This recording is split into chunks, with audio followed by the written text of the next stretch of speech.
Hello friends, आज गुजराती रसोई channel पर हूँ तमारा माटे લીલી શાકભાજી પાલક અને ટામેટાનું શાક બનાવીને બતાવી રહી છું।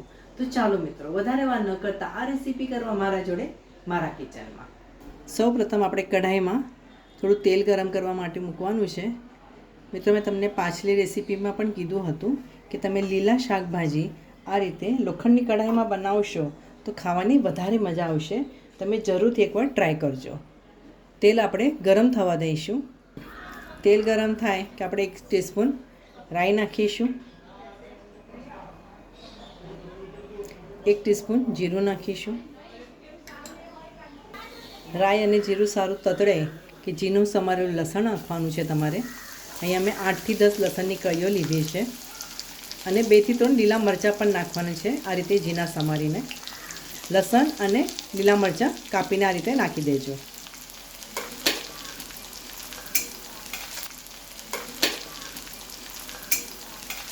લસણ અને લીલા મરચાં તમારે આ રીતે થોડા સાતળી લેવાના।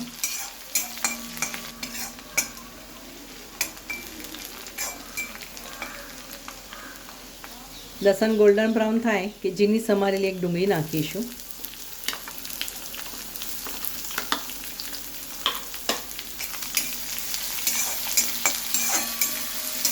આ ડુંગળીને તમારે ગોલ્ડન બ્રાઉન થવા દેવાની છે।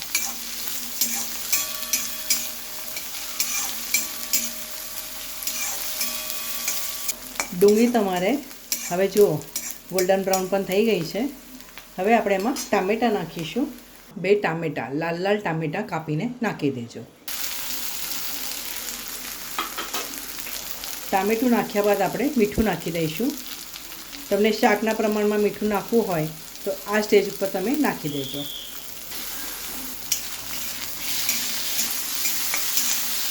ટામેટું નાખ્યા બાદ તમારે શાકને 1-2 મિનિટ માટે કવર કરી લેવાનું છે, જેથી તમારું ટામેટું જલ્દીથી સોફ્ટ થઈ જાય।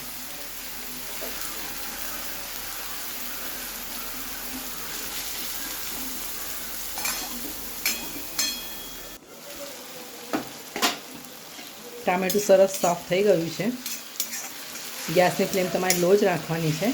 હવે આપણે એમાં મસાલા નાખીશું। 1/2 ટીસ્પૂન હળદર નાખીશું। 1-2 લીલા મરચાં નાખ્યા છે, એ પ્રમાણે તમારે તીખું નાખવાનું છે। અહીંયા મેં 1 ચમચી જેટલી લાલ મરચું લીધું છે, 1/4 ચમચો ગરમ મસાલો લીધો છે અને 1 ચમચી ધાણા જીરું લીધું છે। હવે આ બધું આપણે ફરીથી મિક્સ કરી દઈશું।